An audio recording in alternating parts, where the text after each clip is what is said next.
These days, people emphasize a lot with regard to outward appearance and mannerisms. And for me, I know that much of my upbringing, in terms of a lack of attachment to my dad, my brothers, other male peers at school, that coupled with an over-identification with my mom, my sister, with female peers at school, it only makes sense. And I remember really beginning to pick up a lot of kind of feminine traits and characteristics because they were the safer gender for me to hang around.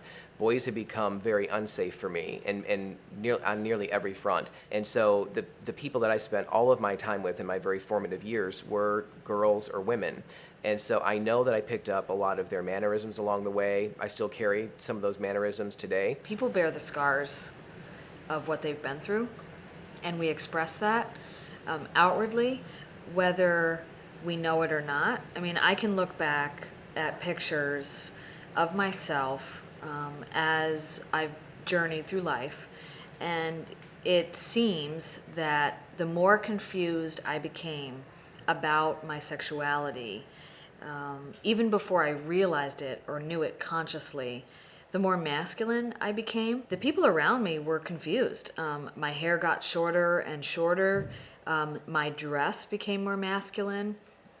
And I didn't realize it at the beginning, but I was reflecting outwardly some of what was going on internally in terms of really cutting off the feminine, which I viewed as a liability. The truth is, there's a part of me that has hated that. And I wish that I had no outward appearance or signs of coming out of homosexuality. God hasn't chosen to remove all of that from me. I know from friends of mine that have known me for 20, 30, 40 years, they will say that they see a lot of change over the last 10 or 20 years in my life and in that specific area. And so that's encouraging to me.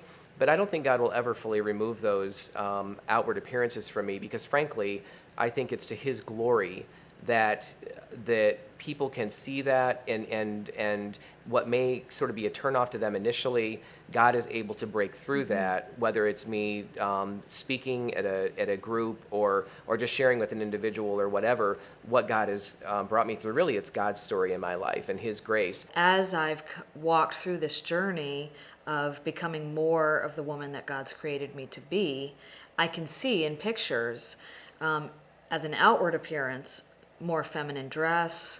My hair's gotten longer. I still like it short, but it's important, I think, to say that the outward appearance was a reflection of an internal reality, that it wasn't me trying to change something on the outside.